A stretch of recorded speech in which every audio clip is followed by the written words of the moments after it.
Dave here at Thunder Mesa Studio, where things are moving forward on the Calico Mountain expansion. This episode is all about modeling Calico Creek and those big, tall waterfalls. Now, I know a lot of you have been waiting for this one, so let's jump right in. One of the most spectacular features at Knott's Calico Mountain are the tall, thundering waterfalls that the little mine trains pass in front of and behind. And that's something I've always wanted to replicate in miniature on my version of Calico Mountain. I've been dreaming of this scene for a long time, and it's great to finally get it modeled. Now, there are many different ways to model water, and each and every modeler has their favorite ways to do it.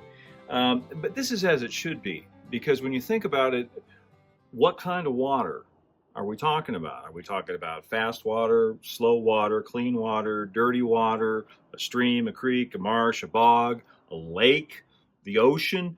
You get the idea. You see where I'm going here. There's a lot of different ways that water can look. We all think we know what it looks like, but when you think about it, there's a lot of different ways it can look. So you need different approaches, different techniques, and different products to model different kinds of water. Now, for this project, I'm mainly going to be using Envirotex Light. This is a 2-part epoxy resin, which just on its own is excellent for modeling crystal clear, still, calm water. So if you just wanted to model a pond that's not moving, you know, maybe a log pond or something like that, if you're a logging modeler, you can't go wrong with this right out of the box. On top of that, I'm going to be using this. This is Mod Podge. This is great for adding ripples and texture to water, which you'll see a little bit later on. Cheap as dirt. You can get it at any craft store. You can get it at Walmart, for goodness sake. Just make sure you get the gloss, not the matte. And then I'm going to be using some of this stuff. Good old polyester fluff, which you can get at just about any craft store. It's usually in the fabric department. Fabric stores carry it too. It's used to stuff pillows and stuffed animals, things like that. Easy to use. And then I'm going to use a little bit of this, some Woodland Scenics Realistic Water, which I don't often use to model water, but it makes a good top coat on top of everything else. So I'm going to use some of that. And those are just some of the products that I'll be using to model the water in Calico Creek. But for the great big tall waterfalls, that's a very special case. And for that, I'll be using some clear acrylic sheet out of a cheap picture frame. And I'll show you how to do that in just a few minutes. Obviously, the first step has been preparing the stream bed down here. And I just finished adding another dark wash and some dry brushing with some marsh green. Give the look of some moss on the rocks there. So that's the first step. You want this to be really dark behind the waterfalls because stone and rocks become very, very dark when wet. Just a simple detail. I think while I'm waiting for that to dry, I'll go ahead and finish the stream bed itself with rocks and sand and other debris. Giving myself a bit of a head start here. As I landscape the other areas around the creek bed, I've allowed the rocks and sand to just tumble down naturally into the stream bed. In a lot of cases, I've already glued them into place because that's just what would happen in nature. Rocks would tumble down from higher up and end up in the stream bed. So that's a good head start. I just need to finish this back section here. Now here I have some river gravel, which I collected in a stream bed up in southwestern Colorado, up near Silverton, as a matter of fact. And I'm going to use this back under where the waterfalls hit the stream bed. Give it a nice rocky look back there. Just sprinkle some of that in. Don't want to get too thick of a layer on here because the water, I really don't want when I pour the Envirotex, I really don't want it to be any more than a 1/4 inch deep at the most. So can't get too carried away with adding rocks to the stream bed. The nice thing about using this Colorado streambed gravel is that it adds some variation. There's all different colors of rocks and pebbles in here, which is exactly what you want in a stream bed. You don't want it to be all uniform, at least not out here in the Rocky Mountain West. All different kinds of these rivers and streams cut through all different kinds of rock layers, and then they carry down this debris from different levels. So you're going to have all different kinds of rock, not just the local sandstone or limestone. You're going to have all different kinds of rock mixed in together in a stream bed. So one thing I don't think I've mentioned yet is the lighting I have added back in here. Now, ordinarily, my rule with the layout was no show lighting. It was just going to be natural lighting, like the light you would see coming from the buildings. But hey, you know, rules are meant to be broken and or bent. So I decided to add some atmospheric show lighting back here in the waterfall grotto. I have two blue LEDs. These are 5mm LEDs, and they are hidden. One is hidden back here at the base of the waterfall, and the other one is hidden behind this rock formation to shine onto the waterfalls from this side. So you get two different light sources there. Let me just show you what the lights look like when they're on, so you can see what I'm talking about. And those are just wired into the 9-volt wiring bus that the rest of the section's lighting is connected to. And let me just show you here underneath the layout. To install one of those LEDs, I had to drill a hole up through the bottom of the stream bed, and that is the wiring from that LED right there. Fortunately, I'll probably never have to change it because LEDs last a very, very, very long time, probably last a lot longer than the layout will. So I have sealed it in there with some silicone caulking. And the reason you need to do that is because when I pour the Envirotex epoxy, it will find any hole or opening and run right out. So I have to seal that hole up. I'm also going to put some tape over it before I'm ready to pour, just to make sure. But right now, I need to secure all of these rocks and all the details for the stream bed in place with some diluted white glue. I don't want to spray it back in here because that'll make a big mess. So I have a bottle I can just kind of dribble it on from. And this is white glue diluted 3-to-1, 3 parts water to 1 part white glue. I'm going to use a pretty generous amount to make sure all of these rocks and all this gravel is secured into place. Fortunately, this river gravel is heavy enough that I don't have to wet it down first with wet water to keep it in place.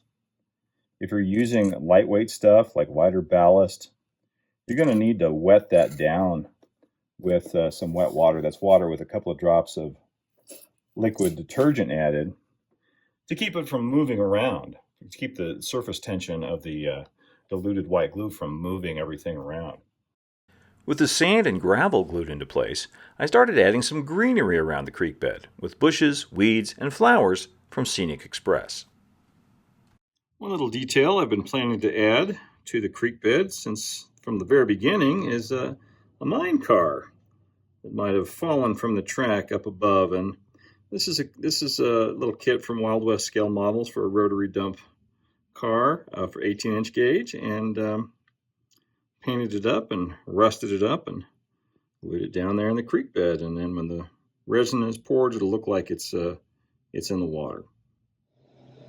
This is also a good time to start working on those big, tall waterfalls in the grotto. And to make those, I'm going to use this cheapo poster frame that I got down in my local discount store. Don't need that. Don't need that. Don't need that. Don't need that. Don't need any of that.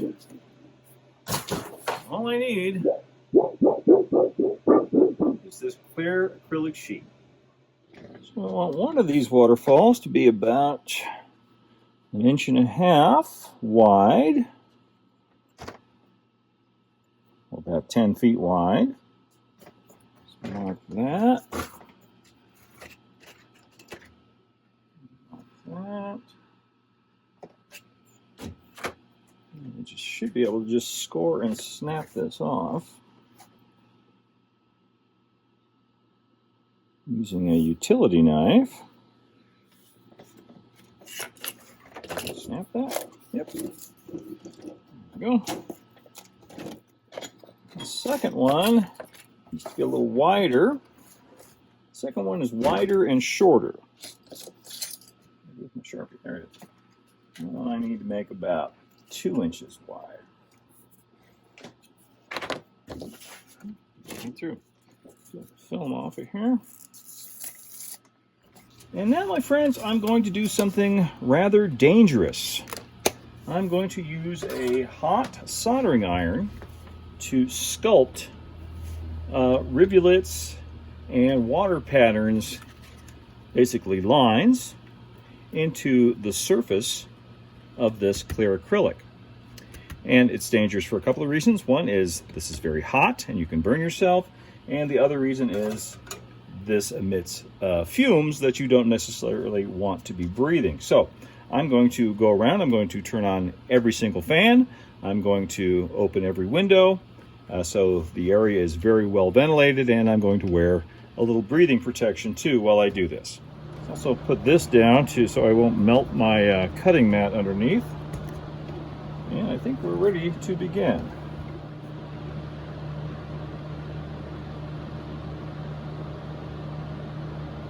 And you really want to try to make these as straight as you can. You don't have to try and make squiggly lines. The soldering iron is going to do that on its own. The challenge is actually to make them as straight as you can. If you keep the soldering iron on any one place too long, it's going to melt right through the plastic. And once you finish the first side, you want to turn it over and do the other side in exactly the same way.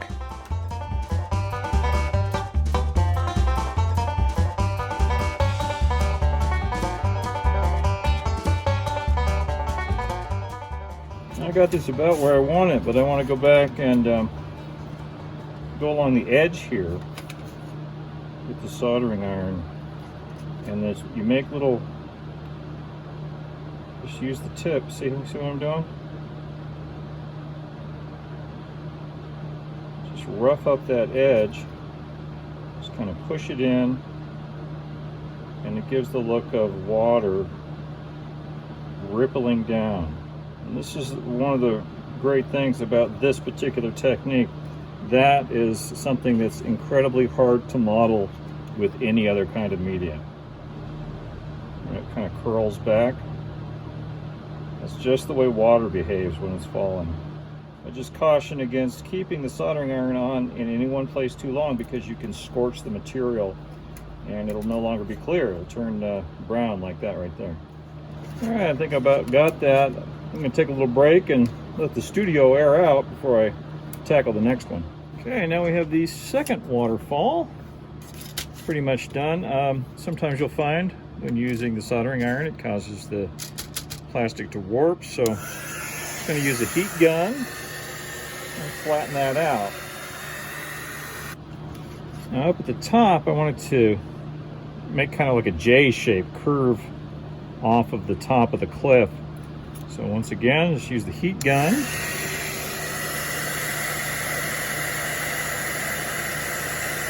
that up till it's soft.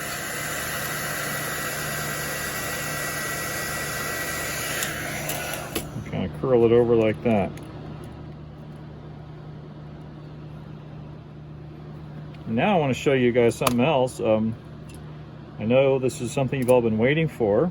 It's the amazing, it's the stupendous, it's the eighth wonder of the world.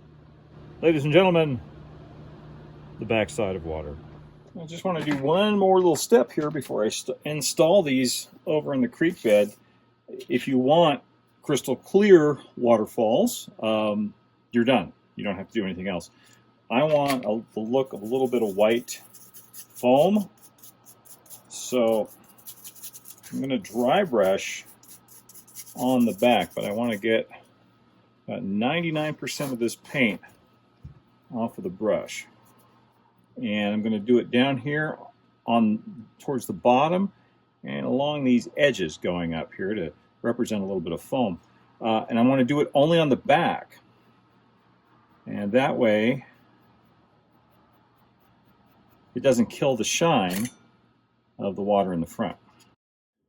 Now, to install these in our grotto, I'm just going to use some clear silicone caulk.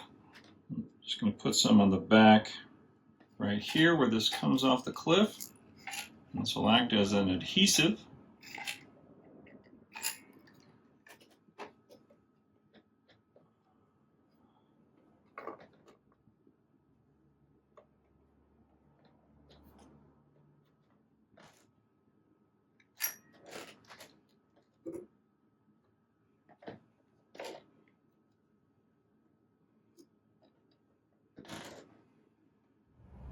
And there are our tall waterfalls,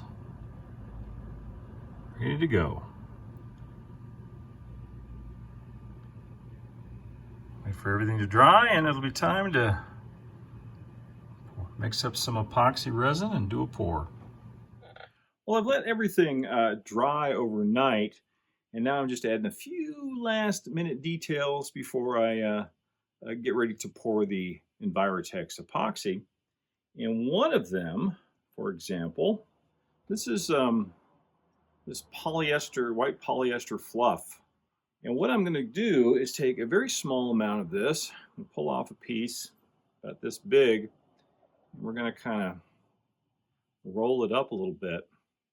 And this is going to be down at the base of the waterfalls where they hit the stream bed. Not as foam necessarily, but more as water churning. The Envirotex is going to be poured over the top of this, so this will look like churning water down where the waterfall is coming into the creek bed. Starting up here at the top, I've also taken some time to detail the upper creek beds a little bit above the waterfalls, even though these will barely be seen unless you're up on a stepladder like I am. I did another small little cascade there. Glue is still drying on all of this. And then down below here, oh, a little vertigo. Whoa! There's the that polyester fluff I was telling you about. And that'll be coming right out of the Envirotex. Also, whenever there's big waterfalls and streams like this, in my experience, there's always logs and debris that's been washed down from higher elevations. So I've added a few logs in the form of some pine sticks that I've broken up and glued in place down there. Of course, we have the mine car that I showed you earlier. Down underneath the trestle, you have a whole bunch of cattails that have sprung up. These are from JTT Scenery Products. And this is kind of a slower little back eddy of the creek over here on the right-hand side.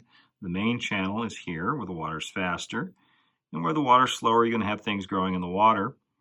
So I've got some cattails, which are a very common sight here in slow water here in the Southwest. We'll let everything dry for a couple of days, and I think we're just about ready to start pouring some epoxy. Just put the masking tape dam on here, and this will keep the epoxy from running out onto the floor. Stop it right there. You just got to make sure it's well sealed along the bottom here. I don't think I've got any other seals or leaks to check, so let's take a look at the supplies I'll be using, and we'll mix up some epoxy. Now, if you haven't worked with resins before, it really doesn't get much easier than Envirotex. It's a straight 1-to-1 mixture, 1 part resin and 1 part hardener. And I'll be measuring the different parts out in these Dixie cups. Then I've got a clear plastic container for mixing it up together in. Some paper towels for cleanup, and some colors to tint the first pour of epoxy. I'm going to put a couple of drops of olive green and just a drop of dark brown in there to tint this first pour, give it a little depth. And then, of course, I've got some popsicle sticks for mixing it all up. Now you might hear some road noise and some fan noise. Once again, I've opened up the window, turned all the fans on, because the fumes of epoxy resin are not that pleasant to breathe while it's curing.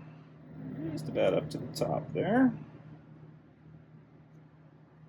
This is a pretty big batch, by the way. I'm not sure exactly how much it's going to take to finish this creek bed, but it's better to make up more than you need than less. 1 part hardener. Perfect. Now these 2 parts will remain inert until they're mixed together.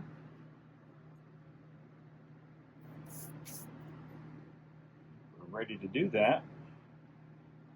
Just pour them both in.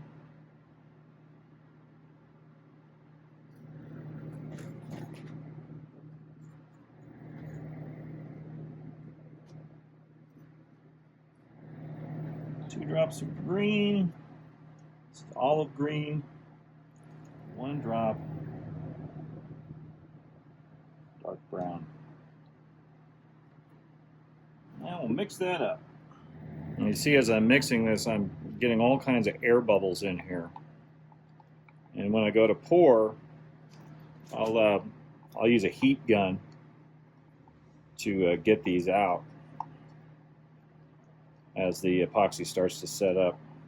I think we have that pretty well mixed. I'm going to start back here at the back. Don't have to worry about leveling it or anything like that. The epoxy will find its own level. So I'm basically just pouring it into an open area and letting it ooze towards the front.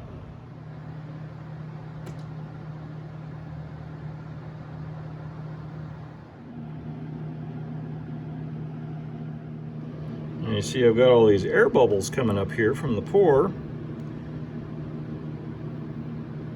So I'll come back with a heat gun now, break some of those up.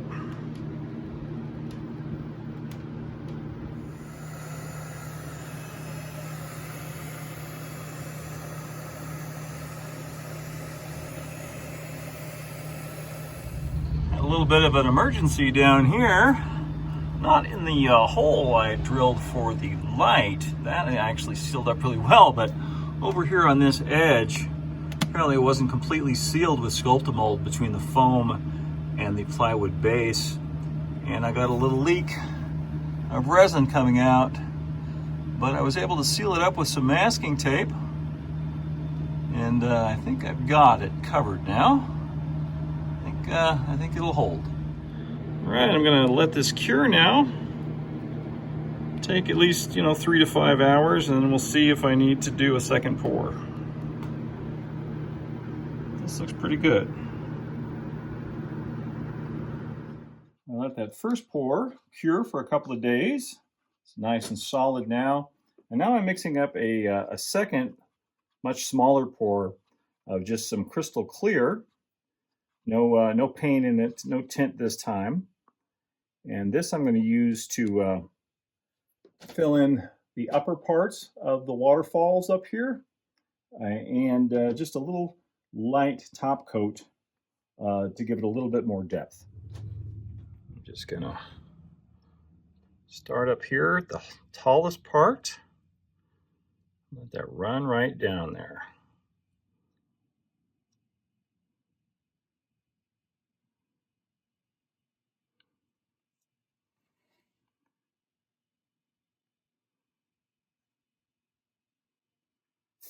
You can't really see it, but I created kind of a dam at the top of the waterfall with some clear silicone caulk. And that's to keep all of this Envirotex that I'm pouring right now from just running right down the waterfalls and into the lower part of the creek. A little bit more there. Back in here, you can see where I've poured that clear Envirotex right on top of that polyester fluff. And the idea here is to that'll solidify and make it look like churning water. Most of it will filter down through the fibers to the creek bed, but some of it will adhere together and kind of clump it down and make it look like churning water. And then when I come back in the final step with the Mod Podge, will really enhance that look. Once again, I've let this Envirotex cure overnight, and I think it's safe to peel off this masking tape now. Let's see how our creek looks.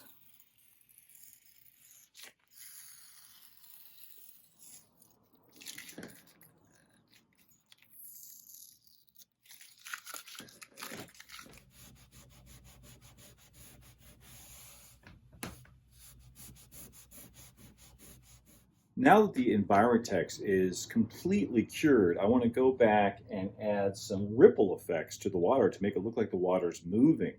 Envirotex is great, but it dries mirror flat. It's great for modeling still ponds and things like that are very reflective. But if you want to, mimic the look of moving water, and obviously we've got these great big waterfalls here, so we want to do that. I found a really good product is good old Mod Podge. It's inexpensive and it works great. It's basically a heavy-bodied acrylic gloss medium. You want to get the gloss. It comes in gloss and matte. You definitely want to get the gloss because we're modeling water. And then I use a soft brush and just go in and stipple it on the surface to create the look of ripples and eddies and things like that. So that's what I'm doing now. I'm also going to be using it to splash some water up on the rocks here around the where the waterfalls come down, because those rocks around there would not be dry. They would be very wet. When it dries completely clear. So we'll see how that works out.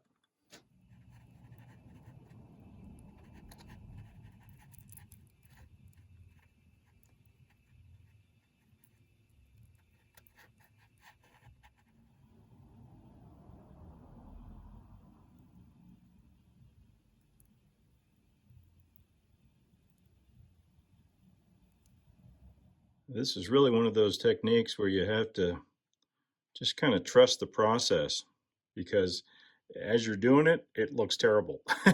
It looks like you ruined the beautiful creek you've spent all this time making. But what's going to happen is this Mod Podge is going to dry nice and clear, and all these little ripples and textures you've been making are going to catch the light and reflect the light back and make it look more like moving water.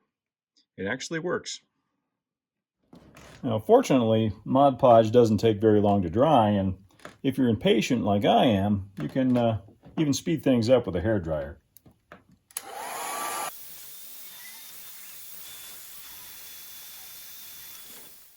Now, to build the texture up a little more, I put on a second coat of Mod Podge, and as it begins to set up, as it becomes tacky, taking a flat brush and just going down in there like that, just kind of stippling. And what that's doing is it's pulling up little points of the Mod Podge. And unlike the Envirotex, it it won't flatten out. As it sets up, it'll stay where you put it. So this is going to make the look of kind of churning water down here at the base of the falls. You don't want to do this too long though, because if it gets too tacky, you can actually start to pull the Mod Podge off. Once it starts to get clear, that's when you want to stop doing this. Okay, well, the Mod Podge is now completely dry, and we are in the home stretch of this project. Just a couple of more little steps, and this creek is going to be done. Well, here I've mixed up some gloss white, some acrylic gloss white with some of this Liquitex pearlescent medium. You can get similar stuff at hobby and craft stores. Handy stuff to have. It adds a little bit of sparkle to the color. And now I'm just going to take some of this, rub most of it off, and then where the water is a little turbulent, I'm going to go in and just kind of tap it on, right on the surface here, around these stones. That's where the fast water would come down from the falls. You don't want to overdo this. It's really important to just kind of, I'm using a stiff, flat brush and stippling or stamping it on. Yeah, you don't want to brush it on like that. What it's doing is it's hitting that tops of the texture that I just created with the Mod Podge. Now, even though we've used, gloss, everything right down the line, the layers of Mod Podge and the white paint that I just added, that's gonna kill some of the shine.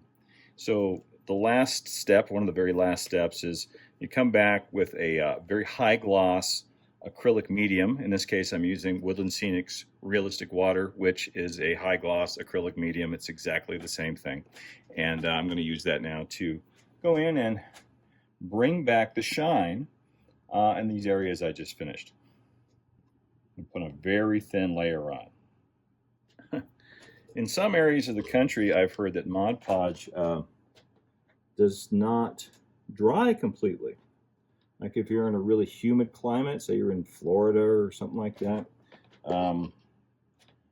it remains tacky. Here in Arizona, I don't have that problem, but I imagine you could use this over the top of that, and when it dries hard, you're not going to have that tackiness anymore. The tackiness is a problem because that's going to attract dust. While I wait for that Woodland Scenic's water to set up, I'm going to put a couple of final details. A couple of little ducks here that I just painted up. These are, I believe these are from Model Tech Studios. They're listed on their website as birds, but they really, really look like ducks. So I painted them to look like ducks. Put the mama duck back here in the reeds a little bit. There we go. Now those are just glued in place with a couple of dabs of Eileen's tacky glue. And if you're curious what species of duck those are, that's they're Daffyus duckius. It's whatever species Daffy Duck is. Earlier in the project, you might have remembered me talking about this this polyester fluff. And I've seen it used for everything from clouds to smoke to mist at the bottom of waterfalls, rapids, things like that. The problem with it is if you leave it in its natural state, no matter what you do, it still just looks like polyester fluff. So what I'm going to do is I've loaded up a spray bottle. And by the way, pro tip, you can never have too many of these little spray bottles. They go on sale at your local hardware store. Buy a bunch of them. Anyway, I've loaded this up with some of the Realistic Water. You could also use, once again, a acrylic gloss medium, a high gloss medium. And I'm just going to spray this and saturate it. And what that's going to do is it's going to create the look of, it's going to give it some shine and make it look like there's water droplets in there, suspended when this is dry. So now you can see what this looks like after that's had a chance to dry. You see it's got some sparkle and shine to it, little droplets suspended in there, catching the light. That makes a huge difference between just the basic out-of-the-bag polyester fluff and something you can use to model water with. Down at the base of the tall waterfalls, you can see that polyester fluff that's embedded down into the Envirotex to create the look of churning water. And that looks pretty good, I think. But I'm just going to enhance that a little bit. Cut a little piece off of that wad of fluff that I just sprayed with the Realistic Water. And I'm going to glue that down with some Eileen's tacky glue down here. Just got a little more foam. Yeah. And I'm going to add a little bit more here and there to enhance the look of rapids around these rocks. So I'm just going to take some scissors and cut just a little piece off. A little goes a long way. A little piece like that. Nice thing is with the acrylic in there, you can kind of shape it. And this looks right down here.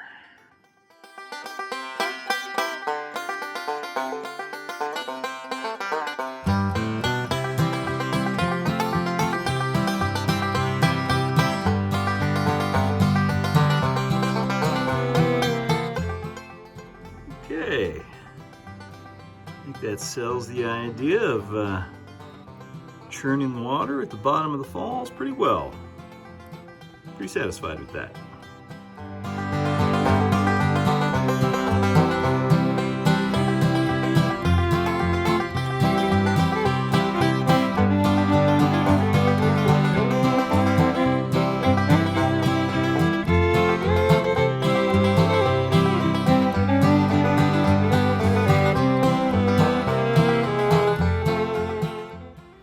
And with that, my friends, I do believe Calico Creek is done. Thank you so much for watching that entire video. I hope you got a lot out of it, and I hope it helps you with your own efforts at modeling water and waterfalls at some point in the future. Don't forget to like and subscribe and look at my Patreon and all that stuff we say at the end of these videos. Yada, yada, yada. You guys know the drill. Anyway, really appreciate you tuning in. Keep moving forward, everybody. Adios for now.